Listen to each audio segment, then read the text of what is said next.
दोस्तों, एक सरकारी स्कूल के प्रिंसिपल को एक विधवा महिला से प्यार हो जाता है। वो उसके प्यार में इतना अंधा हो जाता है कि उस महिला से मिलने के लिए वो उसके घर तक पहुंच जाता है। अब एक दिन की बात है कि वो महिला से मिलने के लिए उसके घर में जाता है।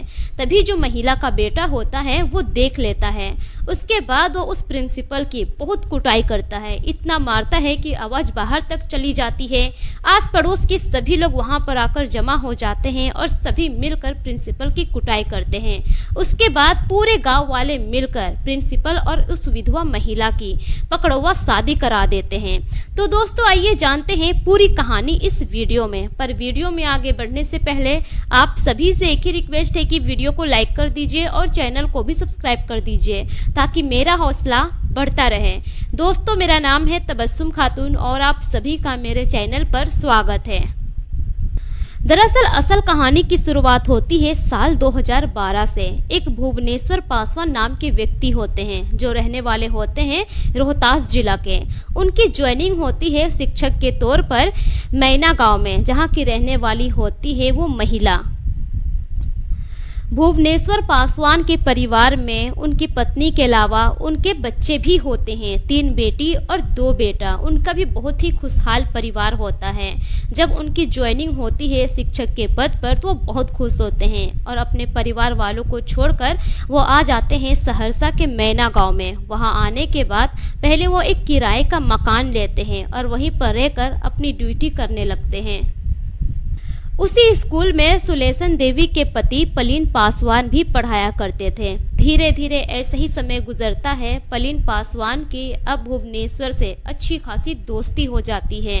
उन दोनों की दोस्ती इतनी गहरी हो जाती है कि अब धीरे धीरे करके भुवनेश्वर उनके घर में भी आने लगते हैं। अब उनके घर में जब वो आते हैं, धीरे धीरे करके उनके परिवार के सभी लोगों से अच्छी खासी बातचीत होने लगती है।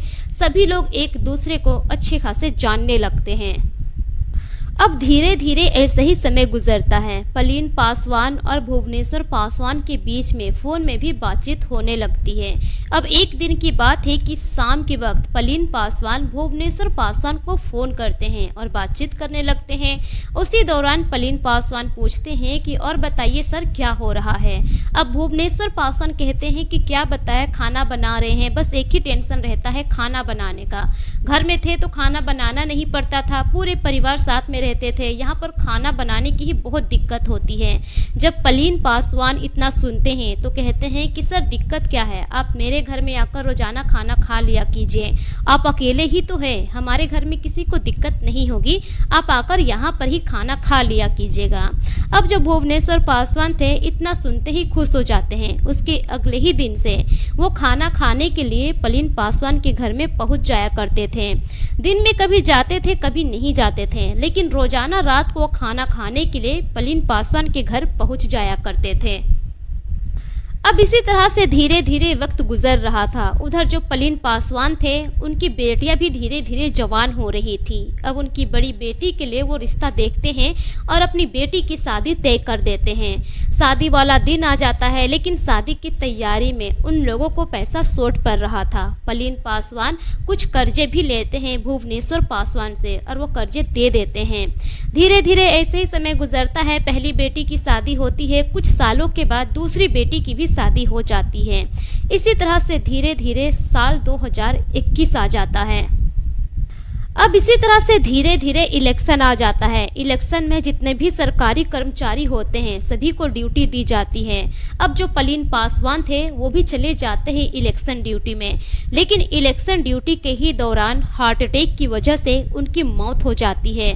इस मौत की खबर से पूरे परिवार वाले सदमे में आ जाते हैं। जितने भी ग्रामीण लोग थे सभी हैरान हो जाते हैं और सोचने पर मजबूर हो जाते हैं कि आखिर ऐसा कैसे हो सकता है। परिवार वाले एकदम से बिखर जाते हैं, लेकिन किसी तरह सभी मिलकर पलीन पासवान का अंतिम संस्कार करते हैं। इस दुख की घड़ी में भुवनेश्वर पासवान भी परिवार का खूब सपोर्ट करते हैं। अब धीरे धीरे ऐसे ही समय गुजरने लगता है। पलीन पासवान के मरने के बाद भी अब जो भुवनेश्वर पासवान थे वो पलीन पासवान के घर जाना बंद नहीं करते हैं। जैसे पहले जाया करते थे और खाना खाया करते थे वैसे ही अब भी वो जाते थे। धीरे धीरे ऐसे ही समय गुजरता है। वक्त के साथ साथ भुवनेश्वर पासवान और पलीन पासवान की बीवी में आखिरकार शुरू हो जाती है। धीरे धीरे करके उन दोनों के बीच में नज़दीकियां बढ़ने लगती है। अब कुछ वक्त और गुजरने के बाद भुवनेश्वर पासवान किराए का घर बदल लेते हैं। पहले जहां रहते थे उस घर को छोड़कर सुलेसन देवी के घर के बगल में ही किराए का घर ले लेते हैं और वहीं पर रहने लगते हैं। अब जब भी उनको मन करता सुलेसन देवी के घर में चले जाते, वहां पे बैठकर बातचीत करते, हंसी मजाक करते, घंटों घंटों वक्त गुजारा करते और उसी के घर में खाना भी खाया करते।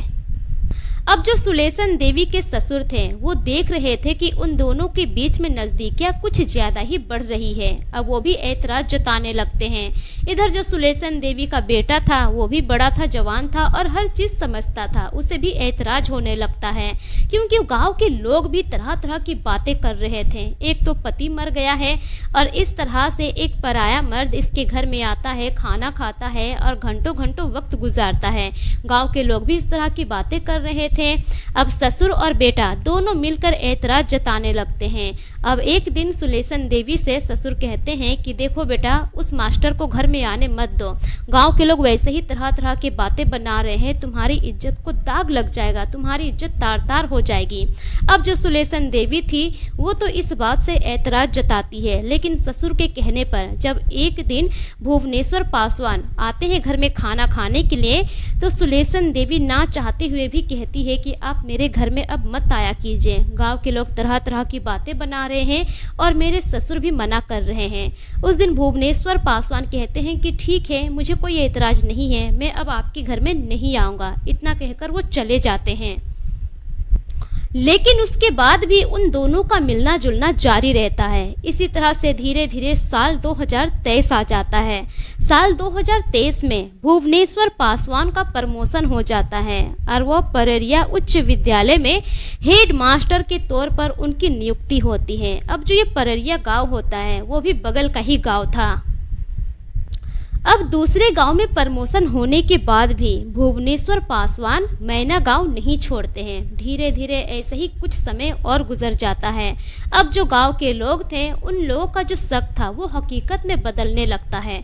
गांव के लोग तरह तरह की बातें करने लगते हैं कि आखिर मास्टर जी का प्रमोशन हो गया है दूसरे गाँव में, तो यहाँ पर क्या कर रहे हैं, आखिर इस गाँव में उनको इतनी क्या दिलचस्पी है। और कभी कभी सुलेसन देवी किसी न किसी बहाने से भुवनेश्वर पासवान के घर में चली जाती और उनके साथ बातचीत किया करती। और कभी कभी जो भुवनेश्वर पासवान थे वो जब देखते कि उसके घर में कोई नहीं है सुलेसन देवी के, तो वो भी मौका देखकर चल जाया करते थे। अब धीरे धीरे इसी तरह से कुछ समय और गुजरता है। साल 2025 आ जाता है। साल 2025 गर्मी की छुट्टी में भुवनेश्वर पासवान अपने गांव रोहतास चले जाते हैं अपने परिवार वालों से मिलने के लिए और छुट्टियां मनाने के लिए। अब उधर जैसे ही भुवनेश्वर पासवान अपने घर जाते हैं, इधर सुलेसन देवी के घर में उसके ससुर और उसके बेटे अब कलेश करने लगते हैं, तरह तरह की बातें करने लगते हैं। ससुर अपनी बहू को खूब सुनाने लगते हैं क्योंकि गांव के लोग उन दोनों के कैरेक्टर के बारे में तरह तरह की बातें करने लगते हैं, ना जाने तरह तरह की टिप्पणियां करने लगते हैं। अब घर वालों की सारी बातें सुनने के बाद सुलेसन देवी परेशान हो जाती हैं। वो भुवनेश्वर पासवान को फ़ोन करती है और सारी बातें बताती है और कहती है कि ऐसी ऐसी बातें हैं, आपको लेकर मेरे ऊपर तरह तरह के सवाल उठाए जा रहे हैं। अब जो भुवनेश्वर पासवान थे वो कहते हैं कि ठीक है, मैं जब आऊँगा छुट्टी मनाने के बाद तभी मैं वहाँ पर बैठकर बातचीत करूँगा और कोई सोल्यूशन निकालूंगा। धीरे धीरे ऐसे ही समय गुजरता है, छुट्टी खत्म हो जाती है। भुवनेश्वर पासवान अपने घर से फिर से लौट आते हैं मैना गांव में। अब जैसे ही भुवनेश्वर पासवान मैना गांव में आते हैं, सुलेसन देवी के ससुर और बेटे नजदीकी थाने में चले जाते हैं और भुवनेश्वर पासवान के खिलाफ एफआईआर दर्ज करवा देते हैं। पुलिस वाले अब भुवनेश्वर पासवान को फोन करते हैं और थाने में बुलाते हैं। उसके बाद भुवनेश्वर पासवान को बहुत डांटते फटकारते हैं और समझाते हैं कि आइंदा इस तरह की शिकायत नहीं आनी चाहिए। अगर ऐसी शिकायत दोबारा आती है तो फिर आपको जेल जाना पड़ेगा। भुवनेश्वर पासवान माफ़ी मांगते हैं। उसके बाद फिर से अपने घर चले आते हैं जहां पर वो किराए पर रहा करते थे। अब जैसे ही वो घर में आते हैं, उधर जो सुलेसन देवी थी वो बातचीत करने के लिए आ जाती है। वो ग्राउंड के बाहर ही थी, जो बाउंड्री था घर का उससे बाहर ही खड़ी होकर बातचीत कर रही थी और पूछ रही थी कि थाने में क्या हुआ। इतना उन दोनों के बीच में बातचीत हो ही रहा था, तभी जो सुलेसन देवी का बेटा था उन दोनों को बातचीत करते हुए देख लेता है। वो बहुत गुस्सा होता है, आग बबूला होता है। उसी वक्त वो चला जाता है भुवनेश्वर पासवान के घर में, उसका कॉलर पकड़ लेता है और खूब मारपीट शुरू कर देता है। वहाँ पर अब शोर शराबा होने लगता है, जिसकी वजह से पूरे गांव के लोग वहाँ पर जमा हो जाते हैं और गांव के लोग भी मिलकर खूब मारते हैं। अब वहाँ पर समाज के लोग आ जाते हैं, पंचायती बैठती है। अब पंचायत और गांव वाले मिलकर फैसला करते हैं और उसी वक्त भुवनेश्वर पासवान और सुलेसन देवी की पकड़वा शादी करवा देते हैं। भुवनेश्वर पासवान ने तो दूसरी शादी कर ली, लेकिन जब उसकी पहली पत्नी को इस बारे में पता चलेगा कि उसके पति ने दूसरी शादी कर ली है तो पता नहीं वहाँ क्या बवाल होगा।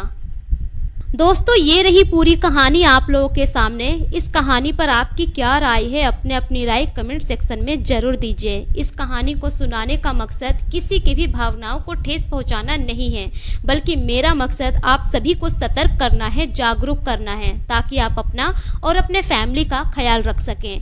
मेरे पिछले वीडियोस में जितने भी लोग कमेंट किए हैं उनके नाम कुछ इस प्रकार से हैं। असलम साद गोपालगंज बिहार से, मुकेश कुमार रजक कोटला नई दिल्ली से, जय सिंह बहादुरगढ़ हरियाणा से, अबू सैफ अंसारी कुवैत से, आयूब अंसारी यूपी से, शिवनंदन सिंह, यूएस तिवारी हर्ष तिवारी यूपी से, जय सिंह सोनीपत हरियाणा से, सुरजीत सिंह यूएसए से, मोहम्मद अहमद मोंटी चंडीगढ़ से, हिमेश धिमन पटियाला पंजाब से, मास्टर शरीफ नगीना टेलर वजीराबाद दिल्ली से।